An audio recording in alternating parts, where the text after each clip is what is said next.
President Stubb, Minister Valtonen, I thank you for your invitation to Helsinki. Excellencies, dear friends, being here in the very same room 50 years after our forefathers and foremothers, one could be tempted to talk about the past. Therefore, I am sure that we will continue to hear a lot today about what the Helsinki Final Act meant when it was signed. I hope that we will also hear about the successes of the Helsinki Final Act, an example of how adversaries, allies, neighbors, as well as countries with little in common, came together to agree on the fundamental principles that would guide their peaceful and prosperous coexistence. I hope that we will hear about the transformative powers of the Helsinki Final Act more. How little more than 1 year after the Helsinki Summit, Charter 77 promised to initiate a new era of civil liberties and freedoms, and how it was followed by many other movements that helped to expand and strengthen the democratic space on the continent. I hope we will hear about all that, because I am not going to talk about it. Today, rather than to talk about the Helsinki Final Act with my eyes on the past, I want to look to the future and talk about the next 50 years, the future security architecture that will ensure a better and safer order for our children and grandchildren.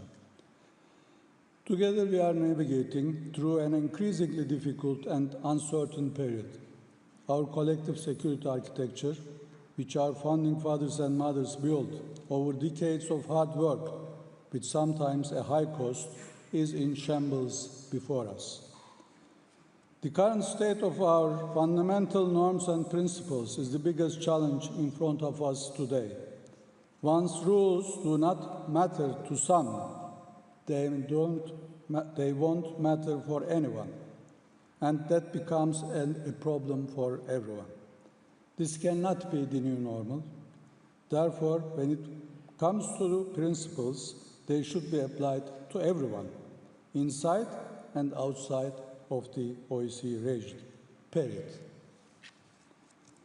Selectively applying rules and exceptions erodes international law. We must stand against aggression everywhere it is perpetrated, by whomever it is perpetrated. We must stand against genocide and war crimes in every context. We must combat impunity before it takes root. Double standards are eroding the fundamental principles that are our foundation. We need to be able to rely on them. The 50 years of work from the OSCE and the 80 years of work from the United Nations is all being undermined. We see across the OSCE region desecration of or dismantlement of monuments, religious symbols, and even cemeteries. If we want to build solid foundations for the next 50 years of peaceful coexistence, history needs to be learned, not rewritten. Excellencies, dear friends, yesterday, Pope Leo renewed his appeal for peace in the world and stated the following, and I quote, "Today, more than ever, it is imperative to cherish the spirit of Helsinki, persevere in dialogue, strengthen cooperation, and make diplomacy the preferred way to prevent and resolve conflicts," end of quote. If there is one lesson that we can draw from this reference to the spirit of Helsinki, is this: dialogue is always possible. The only prerequisite to dialogue is a space to exercise that. You, the participating states, have created that. It was designed here in Helsinki in 1975. It was built on in the following decades. You have created by consensus the OSCE to hold that space. Now is the time to use it, to invest in it, to utilize it as a platform for meaningful, open, transparent, and structured diplomatic dialogue. Now more than ever before, we need this platform to address the many challenges facing the participating states and the partners for cooperation. However, dialogue requires both talking and listening. That's engagement.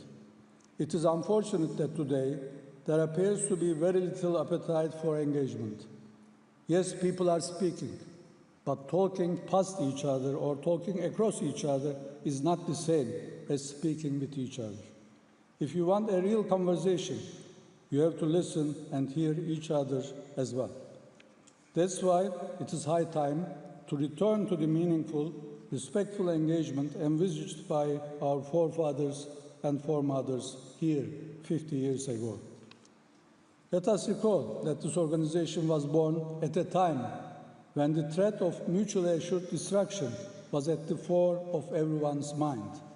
Frankly, these capabilities have only increased since 1975, and their presence continues to pose a global existential threat.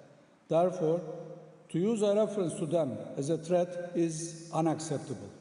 Hence, to forego engagement is to play with fire.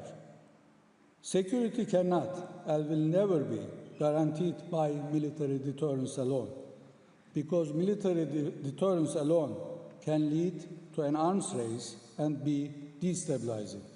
Therefore, security must also be ensured through cooperation, which requires dialogue. That is the living legacy of Helsinki.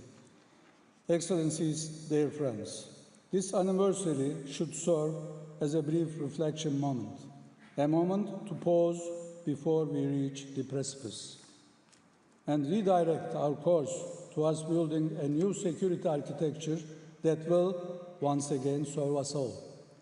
In order to do that, I will say this again, I believe we need three crucial steps. First, we need to end the wars. Of course, when it comes to the OSCE region, that first and foremost means in Ukraine. We have seen in recent weeks and months glimmers of diplomatic engagements for a ceasefire. It is our duty to support efforts towards a negotiated settlement to end the war and encourage the sides to continue meeting and agree on further confidence-building measures, including the release of prisoners and repatriation of Ukrainian children. In this regard, I want to stress once again publicly my call that these initiatives should include our three OSCE officials, Vadim Golda, Maxim Petrov, and Dmitry Shabanov. After 3 years, their families continue to endure unspeakable anguish and pain and deserve to hold their loved ones again, as do far too many families of prisoners. Secondly, we need to recommit to the fundamentals.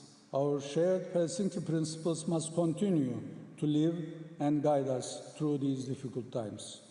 I cannot imagine a stable and reliable security system in our geography and beyond, where fundamental ideas like sovereign equality and territorial integrity of states or respect for human rights and fundamental freedoms are not at the core. We need to vigorously recommit to the principles we place as the foundation of the UN Charter and the Helsinki Final Act. And then we need to actively implement them every day in every way we can. We need these principles, and we need the house we built to defend them. That is, we need the OSCE. Thirdly, we need an honest discussion on how we got here, what went wrong. And I repeat, honest discussions. When a system crumbles in the manner that we are witnessing right now, there needs to be some soul-searching, an open-minded review to investigate the reasons for collapse. We all bear responsibility for mistakes, misinterpretations, hubris, and indeed silence.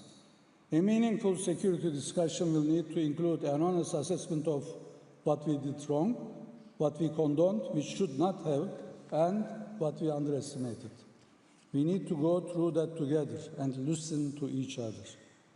Excellencies, dear friends, globally and in Europe, we have reached a critical juncture.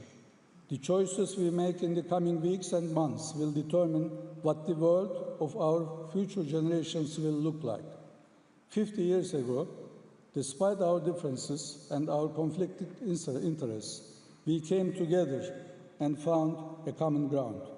There is no doubt that today's geopolitical situation is challenging, but geography has not changed and will not change.